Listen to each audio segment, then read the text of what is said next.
Hello there, my dudes and dudettes, it's me again, and today we're gonna do a very heavily requested weapon, a weapon that at one point was the best bow of all time, of like any video game ever made, and then they give it like 5 arrows.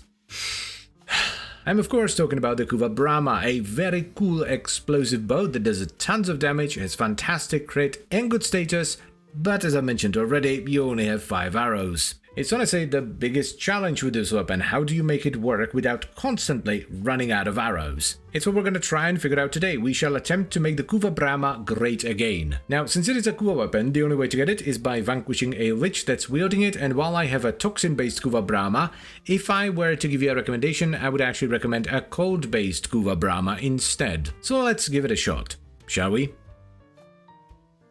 This is going to be interesting and shouldn't be that difficult. We basically just need to give it loads of damage so that we kill a ton of enemies with every shot and sustain our ammo. What's the unique trait on this, by the way?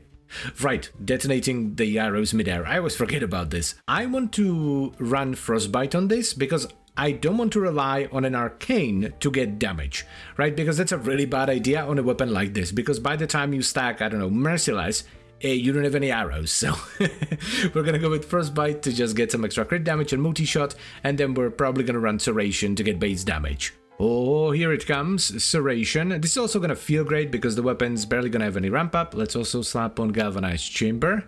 And we're not going to run Galvanized Aptitude because we're going to be doing most of the damage via the explosions. Bright Firestorm is actually a very important damage mod on a weapon like this. It does give you more AoE, but it makes the fall off a little bit less harsh because the enemies are more likely to be closer to the center of the explosion. It makes the explosions more likely to overlap and all that, so Bright Firestorm is an absolute must. Before we move on, we need to put on Vigilante Supplies because, well, we need Mutation. This does not work without Mutation. It barely works with Mutation, and we also get the set bonus, so we have a 5% chance to enhance a crit to the next tier, which is nice. I think we can get away with crit delay. The charge time on the Bramma isn't the longest, and we do get a lot more crit from it.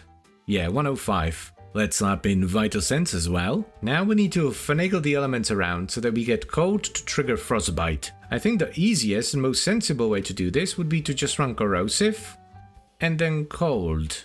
Yeah, and I kind of want to go with Rime Rounds to get more status, though we could go with Primed Cry Rounds as well. I think it's better if we proc more Corrosive than Cold though, so Primed Cry Rounds, I don't know. Honestly, the best thing here would be if we had a Cold-based Kuva Bramma, because then we could replace Rime Rounds with something else. Let us see what it do, nah? That does more than I thought it would. Oh, I am very pleasantly surprised. I was worried we would have to go into a Hunter Munition setup, which is what you usually do on this. But this is quite nice. Let's add Harold. We don't have Condition Overload, but Viral still helps. This is exceeding my expectations quite a bit. So far so good. Well, in the Simulacrum, it's good.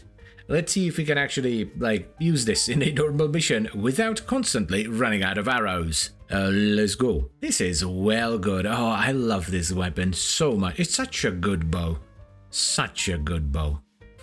Funnily enough, I actually quite like the charge rate reduction we get from crit delay because it makes me think about charging the bow a little bit more, and I don't fire as many unnecessary shots, right? I don't have a tendency to just constantly fire the bow, which I think helps quite a bit with the ammo sustain. Oh, I just realized that I forgot to take off Arcane Avenger, so we have a little bit more crit chance than we should. Instead of, what was it, 105, I think, was it on the Bramma? We actually have 150 because we get 45 extra flat at the end from Avenger. I was wondering why we're getting so many orange crits, and then I noticed the icon and I was like, oh, that's right. Alright, what about the single target? Hello, Violet. Wowee. That was almost a one-shot, goddamn. I like this very much. Honestly, I thought we would try the Corrosive Blast Code setup, and it would be okay, but in the end it would be well, I guess we're gonna do a Hunter Munition setup, but no, this is tremendous, I love this. Yeah, the only thing that could make this better is if we had a code-based Bramma, because we could take out Rime Rounds and get code from the Valence bonus, and then we could run Hunter Munitions for more slash, or what else? Elementalist for more blast damage.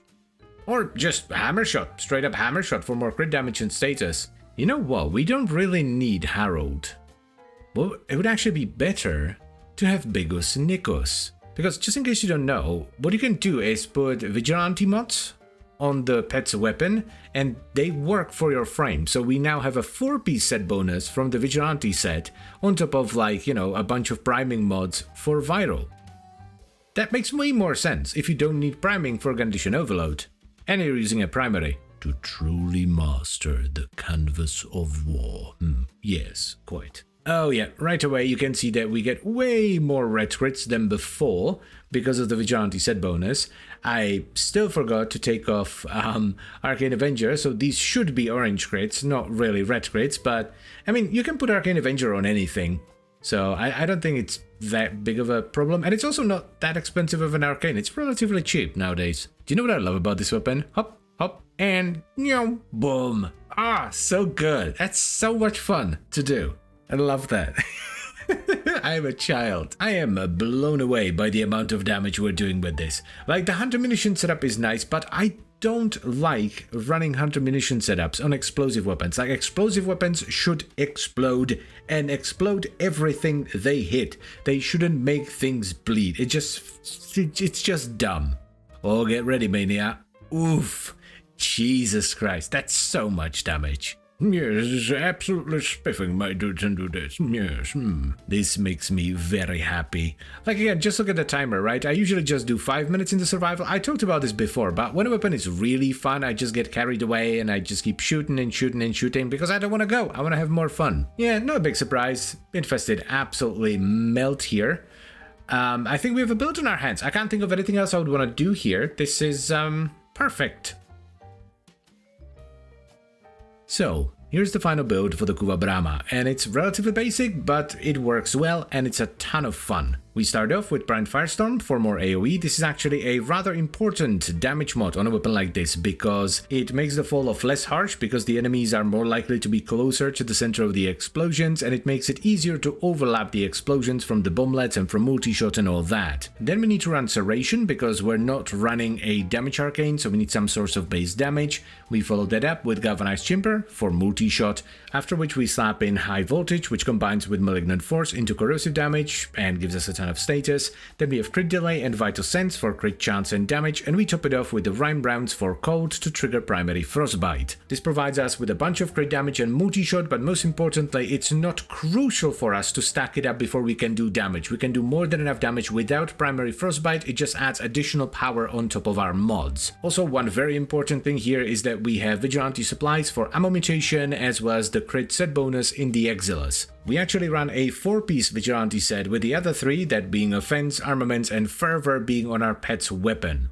This gives our primary weapons a 20% chance to enhance a crit by a tier, so a yellow crit becomes an orange crit, and an orange crit becomes a red crit. And of course, a red crit becomes a higher tier red crit. Also, I would like to point out that I was running this on my Naros, which runs Arcane Avenger, so we had 45% more final crit chance, so instead of 105% crit chance, we actually had 150% because I'm running this in combination with Combat Discipline, so Arcane Avenger was active all the time. This isn't necessary and the build will work just fine without it, but if you can run it, you might as well. I genuinely expected this to be far more cumbersome than it ended up being. We basically just tried a build that I really wanted to do, but wasn't quite sure whether it would work or not, and it worked. First try. The only, well, let's just call it a downside here, is that you have to be a little bit more cautious with your shots. You can't just fire the weapon willy-nilly, because even with mutation and all that, if you miss a bunch of shots, you're gonna run out. You have 5 arrows and that's it. So it's always better to wait for a bigger group of enemies to show up and then fire into them. This also means that the weapon works much better in endless missions, especially in Steel Path, where you have high density of enemies,